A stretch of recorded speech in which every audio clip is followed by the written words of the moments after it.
Hi friends, ಎಲ್ಲರಿಗೂ ನಮಸ್ಕಾರ. ಬನ್ನಿ ಫ್ರೆಂಡ್ಸ್, ಹೊಸದೇವ ಕುಟುಂಬ ಸೀರಿಯಲಿನ ಇವತ್ತಿನ ಸಂಚಿಕೆಯಲ್ಲಿ ಏನಾಗ್ತಿದೆ ಅಂತ ನೋಡ್ಕೊಬರೋಣ. ಅದಕ್ಕೂ ಮುಂಚೆ ಯಾರೆಲ್ಲ ನನ್ನ ವಿಡಿಯೋ ನೋಡ್ತಾ ಇದ್ದೀರಾ ಫ್ರೆಂಡ್ಸ್, ಅವರೆಲ್ಲ ಪ್ಲೀಸ್ ಪುಟ್ಟದೊಂದು ಲೈಕ್ ಮಾಡಿ, ಹಾಗೆ ಫಾಲೋ ಮಾಡೋದನ್ನು ಮರಿಬೇಡಿ. ಬನ್ನಿ ಸ್ಟಾರ್ಟ್ ಮಾಡೋಣ. ಮೊದಲಿಗೆ ಫ್ರೆಂಡ್ಸ್, ಇಲ್ಲಿ ಗೀತಾ ಸಿಕ್ಕಾಬಟ್ಟೆ ಬೇಜಾರು ಮಾಡ್ಕೊಂಡು ವಂಶಿ ಮೇಲೆ ಕೂಗಾಡ್ಕೊಂಡು ಪದ್ಮನ ಮನೆಗೆ ಕರ್ಕೊಂಡು ಹೋಗ್ತಿರ್ಬೇಕಾದ್ರೆ, ಒಂದು ನಿಮಿಷ ಗೀತಾ ಅವರೇ, ನಿಮ್ಮಮ್ಮ ಇಷ್ಟೊತ್ತಿನಲ್ಲಿ ಏನಕ್ಕೆ ವಾಕ್ ಹೋಗಿದ್ರು, ಹಾಗೆ ಅವ್ರಿಗೆ ಎಲ್ಲಿ ನೆಮ್ಮದಿ ಸಿಗುತ್ತೋ ಅಲ್ಲಿಗೆ ಹೋಗಿದ್ದಾರೆ, ಮನೇಲಿ ಯಾಕೆ ಇಷ್ಟೊತ್ತಿನಲ್ಲಿ ಇರಲಿಲ್ಲ, ಅದ್ರ ಬಗ್ಗೆ ನೀವು ಯೋಚನೆ ಮಾಡಿ ಹುಷಾರಾಗಿ ನೋಡ್ಕೊಳ್ಳಿ ಅಂತ ಅಂದಾಗ, ಈ ಕಡೆ ಗೀತನಿಗೂ ಕುಮಾರನಿಗೂ ಸಿಕ್ಕಾಪಟ್ಟೆ ಶಾಕ್ ಆಗ್ತಾ ಇರುತ್ತೆ. ಹಾಗೆ ಕುಮಾರ ವಂಶಿ ಹತ್ರ ಬಂದ್ಬಿಟ್ಟು, ವಂಶವರೇ ನಮ್ಮ ಮತ್ತೆ ಇದೇ ದಾರಿ ಸಿಕ್ಕಿದ್ರ ಅಥವಾ ಬೇರೆ ಎಲ್ಲಾದ್ರೂ ಸಿಕ್ಕಿದ್ರ ಅಂತ ಅಂದಾಗ, ಹಾಗೆ ಅನ್ಕೊಳ್ಳಿ, ಇನ್ಮೇಲಾದ್ರೂ ನೆಮ್ಮದಿಯಾಗಿರೋಕ್ಕೆ ಅವ್ರನ್ನ ಬಿಟ್ಬಿಡಿ ಅಂತ ಅಂದಾಗ, ಗೀತಾ ಕರ್ಕೊಂಡು ಹೋಗ್ತಾ ಇರಬೇಕಾದ್ರೆ ಪದ್ಮ ವಂಶಿಗೆ ಕೈ ಮುಗಿದು ಹೋಗ್ತಾ ಇರ್ತಾಳೆ. ಹಾಗೆ ನನ್ನ ಕಡೆ ಮನೇಲಿ ಸ್ವಾತಿ ರೆಡಿ ಆಗ್ತಾ ಇರಬೇಕಾದ್ರೆ ವಂಶಿ ನೋಡ್ಬಿಟ್ಟು ಹೇಳ್ತಾ ಇರ್ತಾನೆ, ಏನು ಮೇಡಮ್ ಅವರು ರೆಡಿ ಆಗ್ತಾ ಇದ್ದೀರಾ, ಬೆಂಗಳೂರಿಗೆ ಬರೋಕ್ಕೆ ಮನಸ್ಸೇನಾದರೂ ಬದಲಾಯಿಸಿದ್ರ ಅಂತ ಅನ್ಬೇಕಾದ್ರೆ, ಇಲ್ಲಪ್ಪ ನೆನ್ನೆನೇ ಹೇಳ್ದಿತ್ತಾನೆ ನಾನು ಬೆಂಗಳೂರಿಗೆಲ್ಲ ಬರಲ್ಲ ಅಂತ ಅಂದಾಗ, ಕೆಲವೊಂದು ವಿಷಯಗಳನ್ನು ನಾವು ಫೀಲಿಂಗ್ಸಲ್ಲಿ ಶೇರ್ ಮಾಡ್ಕೋಬಾರ್ದು, ಪ್ರಾಕ್ಟಿಕಲ್ಲಾಗಿ ಯೋಚನೆ ಮಾಡಬೇಕು. ಇಲ್ಲಿದ್ದು ಏನು ಮಾಡ್ತೀವಿ, ಬಟ್ಟೆ ಎಲ್ಲ ಪ್ಯಾಕ್ ಮಾಡ್ಕೊಂಡು ಬೆಂಗಳೂರಿಗೆ ಹೊರಡು ಅಂತ ಅನ್ಬೇಕಾದ್ರೆ, ಏನೋ ಆಸೆ ಇಟ್ಕೊಂಡು ಈ ಊರಿಗೆ ಬಂದೆ, ಈಗ ಬರೀ ಖಾಲಿ ಕೈಲಿ ಬೆಂಗಳೂರಿಗೆ ನಾನು ಬರಲ್ಲ ಅಂತ ಅಂದಾಗ, ಹಾಗಾದರೆ ಇಲ್ಲಿದ್ದು ಏನು ಮಾಡ್ತೀಯ ಅಂತ ಕೇಳ್ತಾ ಇರ್ತಾನೆ. ಮತ್ತೆ ಹೇಳ್ತಾ ಇರ್ತಾನೆ, ಒಂದು ಕೆಲಸ ಮಾಡು, ಪಶುಪತಿ ಕಾಲಾರ್ ಪಟ್ಟಿ ಇಟ್ಕೊಂಡು 4-2 ಕೋಲ್ ತಂದು ಬಿಟ್ಬಿಡು ಅಂತ ಅಂದಾಗ, ಆ ಅವಕಾಶ ಏನಾದರೂ ನನಗಿದ್ರೆ ಖಂಡಿತ ಅದನ್ನು ಮಾಡೇ ಮಾಡ್ತೀನಿ. ಆದರೆ ಏನು ಮಾಡೋದು, ಇವಾಗ ಮಾಡೋ ಸಂದರ್ಭ ಬಂದಿಲ್ಲ. ಏನೇ ಆಗಲಿ, ನಾನು ಅಂದ್ಕೊಂಡಿದ್ದನ್ನ ಗುರಿ ಮುಟ್ಟೋವರೆಗೂ ಸಹ ನಾನಂತೂ ಎಲ್ಲಿಗೂ ಬರಲ್ಲ ಅಂತ ಅನ್ಬೇಕಾದ್ರೆ, ಇನ್ನೇನು ಮಾಡ್ತೀಯ ಹೇಳು ಅಂತ, ಏನೋ ಒಂದು ದಾರಿ ಹುಡಿಕೊಂಡಿದ್ದೀನಿ ಅಂತ ಅನ್ಬೇಕಾದ್ರೆ, ಕಾಡಿನ ದಾರಿ ಹುಡ್ಕೊಂಡಿದ್ಯೋ ಊರಿನ ದಾರಿ ಹುಡ್ಕೊಂಡಿದ್ಯೋ ಅಂತ ರೇಗಿಸ್ತಾ ಇರ್ತಾನೆ. ಏನು ನನ್ನನ್ನು ಟೀಸ್ ಮಾಡ್ತಿದ್ದೀರಾ ಅಂತ ಕೂಗಾಡ್ತಾ ಇರ್ತಾಳೆ.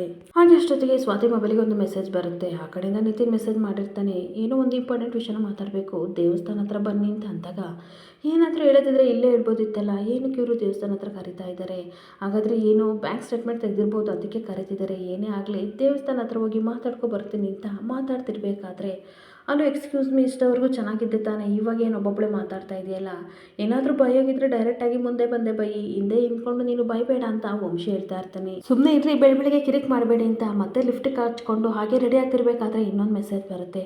ಇಮಿಡಿಯೇಟ್ಲಿ ನಾನು ಎಲ್ಲ ಹೋಗಬೇಕು, ಸ್ವಲ್ಪ ಅರ್ಜೆಂಟ್ ಕೆಲಸ ಇದೆ, ಬರ್ತೀನಿ ವಂಶಿ ಅವರೇ ಅಂತ ಹೇಳ್ಬಿಟ್ಟು ದುಪ್ಪಟ್ಟನ್ನು ತಗೊಂಡು ಹಾಕೊಂಡು ಹೋಗ್ತಿರ್ಬೇಕಾದ್ರೆ, ವಂಶಿ ದುಪ್ಪಟ್ಟ ಮೇಲೆ ಕೂತಿರ್ತಾನೆ. ಆದರೆ ಇವಳು ವಂಶಿನೇ ದುಪ್ಪಟ್ಟ ಇಟ್ಕೊಂಡಿದ್ದಾನೆ ಅಂತ ಅಂದ್ಬಿಟ್ಟು ತುಂಬ ನಾಚ್ಕೊಬಿಟ್ಟು, ತುಂಬ ಟೈಮ್ ಆಗ್ತಿದೆ ಬಿಟ್ಬಿಡಿ ಅಂತ ಅಂದಾಗ, ನಾನೆಲ್ಲಮ್ಮ ಇಟ್ಕೊಂಡಿದ್ದೀನಿ, ನಿನ್ನ ಪಾಣಿ ನೀನು ಹೋಗು, ನನ್ನ ಪಾಣಿ ನಾನು ಕೂತಿದ್ದೀನಿ ಅಂತ ಅಂದಾಗ, ಹಿಂತಿರುಗಿ ನೋಡಿದಾಗ ಅವಳಿಗೆ ಸ್ವಲ್ಪ ಶೇಮ್ ಆಗ್ತಾ ಇರುತ್ತೆ. ಹಾಗೆ ವಂಶಿನ ದೂಕ್ಬಿಟ್ಟು ದುಪ್ಪಟ್ಟನ್ನು ತಗೊಳಕ್ಕೆ ಹೋಗ್ತಿರ್ಬೇಕಾದ್ರೆ, ಸಡನ್ನಾಗಿ ವಂಶಿ ಕೈನ ಇಟ್ಕೊಂಡು ತುಂಬ ಖುಷಿಯಿಂದ ವಂಶಿ ನಾನು ನೋಡ್ತಾ, ಹಾಗೆ ಒಳ್ಳೆ ಲೂಸ್ ಸವಾಸ ನಾನು ಮಾಡ್ತೀನಿ ಅಂತ ವಂಶಿ ಹೇಳ್ತಿರ್ಬೇಕಾದ್ರೆ, ತನ್ನ ಪಾಡಿ ತಾನು ಸ್ಮೈಲ್ ಮಾಡಿಕೊಂಡು ಈ ಕಡೆ ಸ್ವಾತಿ ದೇವಸ್ಥಾನದ ಕಡೆಗೆ ಹೋಗ್ತಾ ಇರ್ತಾಳೆ. ಹಾಗೆ ಬರ್ತಾ ಇರಬೇಕಾದ್ರೆ, ಇದೇನಿದು ನಿತಿನ್ ಅವರು ಯಾವತ್ತೂ ನನಗೆ ಈ ರೀತಿ ಮೆಸೇಜು ಮಾಡಿಲ್ಲ, ಹಾಗೆ ಇಷ್ಟು ಅರ್ಜೆಂಟಾಗಿ ಅವರು ಏನು ಮೆಸೇಜ್ ಮಾಡಲ್ವಲ್ಲ, ಎಲ್ಲೂ ಹೋಗಿರ್ಬೋದು, ಇನ್ನೂ ಕಾಣ್ತಾ ಇಲ್ಲ ಅಂತ ಬರ್ತಿರ್ಬೇಕಾದ್ರೆ, ಒಂದು ಅಜ್ಜಿಗೆ ಡ್ಯಾಶ್ ಹೊಡಿತಾಳೆ. ಅಜ್ಜಿ ಕೈಲಿರೋ ಹೂವೆಲ್ಲ ಬೀಳ್ತಿರ್ಬೇಕಾದ್ರೆ, ಯಾಕಮ್ಮ ಇಷ್ಟು ಅರ್ಜೆಂಟಲ್ಲಿ ಈ ರೀತಿ ಮಾಡಿಬಿಟ್ಟೆ ಅಂತ ಅಂದಾಗ, ಏನೋ ಟೆನ್ಷನಲ್ಲಿ ಮೊಬೈಲ್ ನೋಡ್ಕೊಂಡು ಬರ್ತಿದ್ದೆ, ಹೂವೆಲ್ಲ ಬೀಳಿಸ್ಬಿಟ್ಟೆ, ದಯವಿಟ್ಟು ನನ್ನ ಕ್ಷಮಿಸಿ ಅಂತ ಹೂವೆಲ್ಲ ಎತ್ಕೊಟ್ಬಿಟ್ಟು ಮತ್ತೆ ತುಂಬ ಟೆನ್ಷನ್ ಮಾಡಿಕೊಂಡು ನಿತಿನ್ಗೆ ಕಾಲ್ ಮಾಡ್ತಾ ಇರ್ತಾಳೆ.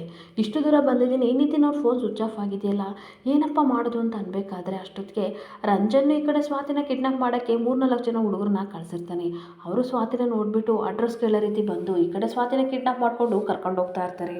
ಒಂದು ಕಡೆ ಗೀತಾ ಲಗೇಜ್ ಎಲ್ಲ ಪ್ಯಾಕ್ ಮಾಡಿಬಿಟ್ಟು ಸೂಟ್ ಕೇಸ್ನ ಜೋರಾಗಿ ಎಸ್ದ ತಕ್ಷಣ ಪ್ರೀತಿ ಪುಟ್ಟ ಬಂದುಬಿಟ್ಟು, ಅದರಲ್ಲಿ ಊರ ಜಾತ್ರೆಯಲ್ಲಿ ತೊಗೊಂಡಿರೋ ಬಳೆಗಳಿದ್ದಾವೆ, ನಿಧಾನಕ್ಕೆ ಇಡು, ಬ್ಯಾಗ್ ಯಾವ ರೀತಿ ಇಡ್ತಾ ಇದೆಯಲ್ಲ ಅಂತ ಅಂದಾಗ, ಇಲ್ಲ ಮನಸ್ಸೇ ಒಡೆದೋಗಿದೆ, ಇವಳ್ದೊಂದು ಬಳೆ ಬೇರೆ ಅಂತ ಬೈತಿರ್ಬೇಕಾದ್ರೆ, ಯಾಕಕ್ಕ ನಮ್ಮೂರ ಜಾತ್ರೆಯಲ್ಲಿ ತೊಗೊಂಡಿರೋ ಬಳೆಗಳು, ಅದ್ರ ಮೇಲೆ ತುಂಬ ಫೀಲಿಂಗ್ಸ್ ಇದೆ ಅಂತ ಪ್ರೀತಿ ಬೇಜಾರಾಗಿ ನಿಂತಿರ್ಬೇಕಾ, ಸಮಾಧಾನ ಮಾಡ್ಕೊ ಪ್ರೀತಿ ಪುಟ್ಟ, ನಾನೇನು ಹೇಳ್ಬಾರ್ದನ್ನೆಲ್ಲ ಹೇಳಿದ್ನ, ಯಾಕೆ ಎಷ್ಟು ಬೇಜಾರು ಮಾಡ್ಕೋತೀಯ ಅಂತ ಕೇಳ್ತಿರ್ಬೇಕಾದ್ರೆ, ಅಜ್ಜಿ ಬಂದು, ನಿನಗೆ ಕೋಪ ಬಂದಿದೆ ಅಂತ ನಮಗೆ ತುಂಬ ಚೆನ್ನಾಗಿ ಗೊತ್ತು, ಆದರೆ ಆ ಕೋಪನ ಪ್ರೀತಿ ಮೇಲೆ ಏನಕ್ಕೆ ತೋರಿಸ್ತೀಯ ಅಂತ ಅಜ್ಜಿ ಗೀತನ ಬೈತಾ ಇರ್ತಾರೆ. ಹಾಗೆ ಅವಳ ಮನಸ್ಸಿಗೆ ಬೇಜಾರಾಗುತ್ತೆ ಕಣೆ, ನಿಧಾನ ಕೇಳೆ ಅಂತ ಅಜ್ಜಿ ಹೇಳ್ತಾ ಇರಬೇಕಾದ್ರೆ, ಸರಿ ಸರಿ ನಾನು ಏನಾರು ಅಂದರೆ ಎಲ್ಲರೂ ನನ್ನನ್ನು ಬಯಕ್ಕೆ ಬರ್ತೀರಾ ಅಂತ ಅನ್ಬೇಕಾದ್ರೆ, ಅಷ್ಟೊತ್ತಿಗೆ ಮೇಘ ಲಗೇಜ್ ತೊಗೊಂಡು ಬರ್ತಾಳೆ. ಎಲ್ಲ ಬಟ್ಟೆನೂ ಸರಿಯಾಗಿ ಪ್ಯಾಕ್ ಮಾಡ್ಕೊಂಡಿದ್ಯಾ ತಾನೆ ಅಂತ ಅಂದಾಗ, ಹೌದಕ್ಕ ಅಂತ ಹೇಳ್ತಿರ್ಬೇಕಾದ್ರೆ, ಚೈತ್ರ ಹೌದು ಸರಿಯಾಗಿ ಪ್ಯಾಕ್ ಮಾಡ್ಕೊಳ್ಳಿ, ಮತ್ತೆ ಊರಿಗೆ ಬರೋಕ್ಕಾಗುತ್ತಾ ಇಲ್ವೋ ಅಂತ ಅನ್ಬೇಕಾದ್ರೆ, ಗಾಯದ ಮೇಲೆ ಉಪ್ಪು ಹಾಕೋಕ್ಕೆ ನೀನು ಬರಬೇಡ ಅಂತ ಅಜ್ಜಿ ಚೈತ್ರನ ಬೈತಾ ಇರ್ತಾರೆ. ಹಾಗೆ ಮತ್ತೆ ಅಜ್ಜಿ ಕಣ್ಣೀರು ಹಾಕೊಂಡು ಹೇಳ್ತಾ ಇರ್ತಾರೆ, ಊರು ಬಿಟ್ಟು ಬಂದಿದ್ದೀವಿ ಅಂತ ಈ ರೀತಿ ಆಡ್ಕೋತಾ ಇದೀಯಾ, ನಮ್ಮ ನೋವು ನಿನಗೆ ಅರ್ಥ ಆಗಲ್ಲ ಬಿಡು ಅಂತ ಅಂದಾಗ, ಹೌದು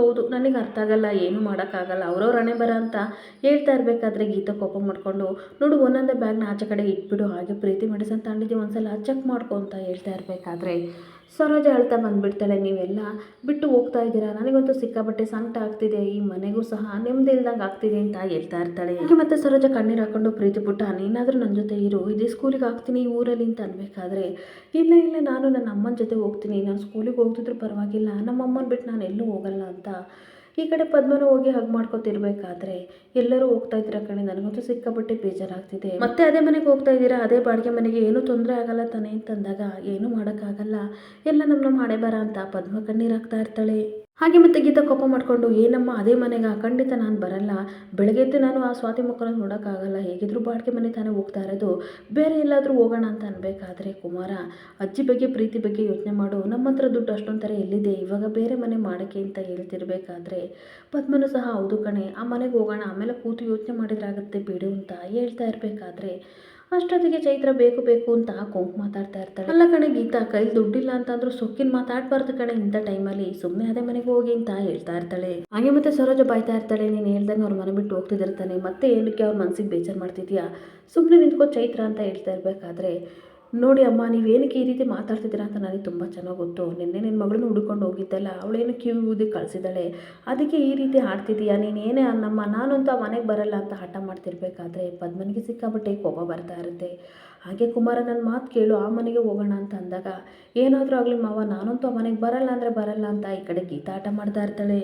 ಹಾಗೆ ಇನ್ನೊಂದು ಕಡೆ ಮನೇಲಿ ಭವಾನಿ ಅಜ್ಜಿ ಹಾಗೆ ಗಣಪತಿ ತಾತ ಇಬ್ಬರು ಸ್ವಾತಿನಿಗೆ ತಿಂಡಿ ತಿನ್ನೋಕ್ಕೋಸ್ಕರ ಕಾಯ್ತಾ ಇರಬೇಕಾದ್ರೆ ಅಷ್ಟೊತ್ತಿಗೆ ವಂಶಿ ಬರ್ತಾನೆ. ವಂಶಿ ಸ್ವಾತಿ ಎಲ್ಲೋ ಅಂತ ಅಂದಾಗ, ನನಗೇನು ಗೊತ್ತು, ಆಗಲೇ ಬಂದಲ್ಲ, ಕೆಳಗಡೆ ಬರ್ತೀನಿ ಅಂತ, ಏನೋ ತಿಂಡಿ ತಿನ್ನಕ್ಕೆ ಬಂದಿದ್ದಾಳೆ ಅಂತ ನಾನು ಅಂದ್ಕೊಂಡಿದ್ದೆ, ಸ್ವಲ್ಪ ಆಫೀಸ್ ವರ್ಕಲ್ಲಿ ಬ್ಯುಸಿ ಆಗಿದ್ದೆ ಅಂತ ಅಂದಾಗ ಈ ಕಡೆ ರಾಧಿಕನು ಸಹ ಹೇಳ್ತಾ ಇರ್ತಾಳೆ, ಇಲ್ಲ ಅಪ್ಪ ಅಮ್ಮ ಅವಳು ಬರಲಿ ಒಟ್ಟಿಗೆ ತಿಂಡಿ ತಿನ್ನೋಣ ಅಂತ ಕಾಯ್ತಾ ಇದ್ರು ಅಂತ ಅಂದಾಗ, ಹಾಗಾದರೆ ನನಗೆ ಗೊತ್ತಿಲ್ಲ ಅಂತ ಅಂದಾಗ, ರೆಸಾರ್ಟೆಲ್ಲ ಹುಡುಕು ರಾಧಿಕಾ ಅಂತ ಅಂದಾಗ ಎಲ್ಲ ಕಡೆ ರಾಧಿಕಾ ಹುಡುಕ್ತಾ ಇರ್ತಾಳೆ. ಇನ್ನೊಂದು ಕಡೆ ಬಾಲ್ಕನಿ ಹಾಗೆ ಆ ಕಡೆ ಈ ಕಡೆ ಎಲ್ಲ ವಂಶಿ ಹುಡುಕ್ತಿರ್ಬೇಕಾದ್ರೆ ಎಲ್ಲಿ ಹುಡುಗಿದ್ರು ಸಹ ಸ್ವಾತಿ ಸಿಗೋದೇ ಇಲ್ಲ.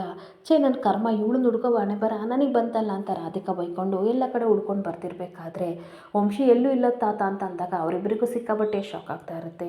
ಹಾಗೆ ಅವಳದು ಹುಡುಕಾಟದ ಬುದ್ಧಿ ಅಲ್ವಾ, ಅವಳೇನು ಚಿಕ್ಕ ಮಗುನ ಹೋಗಿದ್ದಾಳೆ, ಬರ್ತಾಳೆ ಬಿಡಿ, ನೀವೇನು ತಲೆ ಕೆಡಿಸ್ಕೊತೀರಾ ಅಂತ ಅಂದಾಗ, ಯಾಕೋ ಈ ರೀತಿ ಮಾತಾಡ್ತಿದ್ಯಾ ಅಂತ ಅಂದಾಗ, ಬೆಂಗಳೂರಿಗೆ ಬರಬೇಕಲ್ಲ, ಅದಕ್ಕೆ ಹೊಸ ನಾಟಕ ಮಾಡ್ತಿದ್ದಾಳೆ ಅಂತ ಅಂದಾಗ, ಇಲ್ಲ ಕಣೋ, ಇಂಥ ವಿಷಯದಲ್ಲಿ ಅವಳು ಈ ರೀತಿ ಎಲ್ಲ ಮಾಡಲ್ಲ ಅಂತ ಅಜ್ಜಿ ತಾತ ತುಂಬ ಟೆನ್ಷನ್ ಮಾಡ್ಕೊಂಡಿರ್ತಾರೆ. ಜೊತೆಗೆ ರಾಧಿಕನು ಸಹ ಸಿಕ್ಕಾಪಟ್ಟೆ ಟೆನ್ಷನ್ ಮಾಡ್ಕೊಂಡು ಅಪ್ಪ ಅಮ್ಮ ಅಂತ ಬಂದಾಗ, ಏನಾಯ್ತು ರಾಧಿಕಾ, ಸ್ವಾತಿ ಸಿಕ್ಕಿದ್ಲ ಅಂತ ಅಂದಾಗ, ಸ್ವಾತಿನೂ ಸಿಕ್ಕಿಲ್ಲ, ಈ ಕಡೆ ನಿತಿನೂ ರೂಮಲ್ಲಿ ಇಲ್ಲ ಅಂದಾಗ ಎಲ್ಲರಿಗೂ ಸಿಕ್ಕಾಪಟ್ಟೆ ಶಾಕ್ ಆಗ್ತಾ ಇರುತ್ತೆ. ಹಾಗೆ ಸಡನ್ನಾಗಿ ವಂಶಿ ಯೋಚನೆ ಮಾಡ್ತಾ ಇರ್ತಾನೆ, ಕುಡ್ದಿದ್ದ ಮತ್ತಲ್ಲಿ ಸ್ವಾತಿ ನಿತಿನ ಸಿಕ್ಕಾಪಟ್ಟೆ ಲವ್ ಮಾಡ್ತಿದ್ದೆ ಅಂತ ಹೇಳಿರೋ ವಿಷಯನ ನೆನ್ಪು ಮಾಡಿಕೊಂಡು ಅವನು ಸಹ ಒಂದು ಕ್ಷಣ ಶಾಕ್ ಆಗಿ ನಿಂತ್ಕೊಬಿಡ್ತಾನೆ.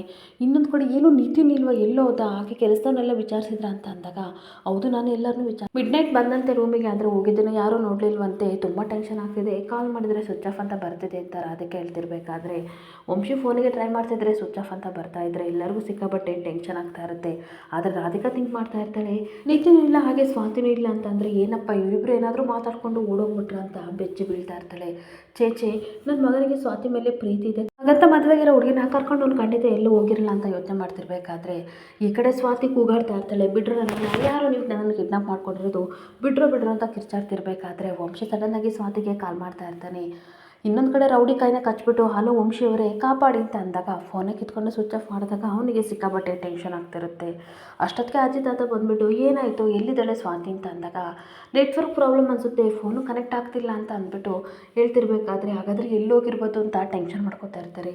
ಇಷ್ಟು ಚಿಕ್ಕ ವಿಷಯಕ್ಕೆಲ್ಲ ಟೆನ್ಷನ್ ಮಾಡ್ಕೋಬೇಡಿ, ಅವಳು ರೆಡಿ ಆಗಬೇಕಾದ್ರೆ ಏನೂ ಹೇಳಿದ್ಲು, ಆದರೆ ನನಗೆ ಸರಿಯಾಗಿ ಕೇಳಿಸ್ಲಿಲ್ಲ, ಹೆಚ್ಚು ಕಮ್ಮಿ ದೇವಸ್ಥಾನಕ್ಕೆ ಹೋಗಿರ್ತಾಳೆ, ಅವಳು ಫೇವ್ರೆಟ್ ಸ್ಪಾಟ್ ಅದೇ ಅಲ್ವಾ, ಅಲ್ಲೇ ಹೋಗಿ ನೋಡ್ಕೊಬರ್ತೀನಿ ಅಂತ ವಂಶಿ ಹೋಗ್ತಾ ಇರಬೇಕಾದ್ರೆ, ಸರಿ ಅಲ್ಲೇನಾದರೂ ಸಿಕ್ಕಿದ್ರೆ ಕಾಲ್ ಮಾಡು ಅಂತ ತಾತ ಹೇಳ್ತಾ ಇರ್ತಾರೆ. ಇನ್ನೊಂದು ಕಡೆ ಸಿಕ್ಕಾಬಟ್ಟೆ ಕಿರ್ಚಾಡ್ಕೊಂಡು ಸ್ವಾತಿ ಹೆಲ್ಪ್ ಮೀ ಅಂತ ಹೇಳ್ತಿರ್ಬೇಕಾದ್ರೆ ಈ ಕಡೆ ಅವಳ ಬಾಯಿನ ಮುಚ್ಚಿಬಿಟ್ಟು ಹಾಗೆ ಬಿಗಿಯಾಗಿ ಅವಳನ್ನ ಕಟ್ಟಿಬಿಟ್ಟು ಕರ್ಕೊಂಡು ರೌಡಿಗಳು ರಂಜನ್ ಕಡೆ ಹೋಗ್ತಾ ಇರ್ತಾರೆ. ಒಂದು ದೊಡ್ಡ ಗೋಡನ್ಗೆ ಕರ್ಕೊಬಂದು ಸ್ವಾತಿನ ಕಟ್ಟಾಕಿ ಹಾಗೆ ಪ್ರಜ್ಞೆ ತಪ್ಪಿಸಿ ಇರಬೇಕಾದ್ರೆ ಅಷ್ಟೊತ್ತಿಗೆ ರಂಜನ್ ಬರ್ತಾನೆ. ಅಂತೂ ಇಂತೂ ಒಳ್ಳೆ ಕೆಲಸ ಮಾಡಿದಿರಾ ಅಂತ ಅಂದಾಗ, ಅಣ್ಣ ಇವಳು ಸಿಕ್ಕಾಬಟ್ಟೆ ಸ್ಟ್ರಾಂಗ್ ಇದ್ದಾಳೆ, ದೇವಸ್ಥಾನ ಹತ್ರ ತಪ್ಪಿಸ್ಕೋತಾಳೆ ಅಂತ ಅಂದ್ಕೊಂಡಿದ್ವಿ, ಅಂತೂ ಇಂತೂ ಇವಳನ್ನ ಕರ್ಕೊಬಂದ್ವಿ ಅಂತ ಅಂದಾಗ, ನಿಮ್ಮಂಥ ಗಾಂಡಗಳಿಗೆ ಇವಳು ಹೆದರ್ಕೊಂಡು ಬರಲೇಬೇಕು, ಸಿಕ್ಕಾಬಟ್ಟೆ ಫಾಸ್ಟ್ ಇದ್ದಾಳೆ, ಆದರೆ ಏನು ಮಾಡೋಕ್ಕಾಗಲ್ಲ, ನನ್ನ ಹತ್ರ ಇವಳು ಆಟ ನಡೆಯಲ್ಲ ಅಂತ ಅಂದ್ಬಿಟ್ಟು ಬಂದು ಸ್ವಾತಿ ಹತ್ರ ಮಾತಾಡ್ತಾ ಇರ್ತಾನೆ. ಅವತ್ತು ನಿನ್ನ ತಂಗಿನ ಕಿಡ್ನಾಪ್ ಮಾಡಿದೆ ರಿವೆಂಜ್ಗೋಸ್ಕರ, ಆದರೆ ಇವತ್ತು ನಿನ್ನ ಕಿಡ್ನಾಪ್ ಮಾಡಿದ್ದೀವಿ ಏನಕ್ಕೆ ಗೊತ್ತಾ, ನನ್ನ ಅಕ್ಕನಿಗೋಸ್ಕರ. ನೀನಿಗೆ ನಿನ್ನ ಫ್ಯಾಮಿಲಿ ಅಂತಂದರೆ ಪ್ರಾಣ ಬಿಡ್ತೀಯೋ, ನಾನು ಅಷ್ಟೇ ನನ್ನ ಅಕ್ಕ ಅಪ್ಪನಿಗೋಸ್ಕರ ಏನು ಬೇಕಾದರೂ ಮಾಡ್ತೀನಿ. ನಾವೇನಕ್ಕೆ ನಿನ್ನ ಕಿಡ್ನಾಪ್ ಮಾಡಿದ್ದೀವಿ ಅಂತ ಸ್ವಲ್ಪದಲ್ಲೇ ಗೊತ್ತಾಗುತ್ತೆ, ನೋಡ್ರು ನಾನು ಬರೋವರೆಗೂ ಸಹ ಇವಳಿಗೆ ಪ್ರಜ್ಞೆ ಬರ್ದಂಗೆ ಮಾಡಬೇಕು, ಆಮೇಲೆ ನಾನು ಬಂದು ಏನು ಅಂತ ಹೇಳ್ತೀನಿ, ನೀವೇನಾದರೂ ಅವಳಿಗೆ ಎಚ್ಚರ ತಪ್ಪುವಾಗಿ ಮಾಡಿದರೆ ನಿಮ್ಮನ್ನಂತೂ ಸುಮ್ಮನೆ ಬಿಡಲ್ಲ ಅಂತ ವಾರ್ ಮಾಡಿ ರಂಜನ್ ಹೋಗ್ತಾ ಇರ್ತಾನೆ. ಇಲ್ಲಿಗೆ ಸಂಚಿಕೆ ಎಂಡ್ ಆಗ್ತಿದೆ. Thank you for the watching friends.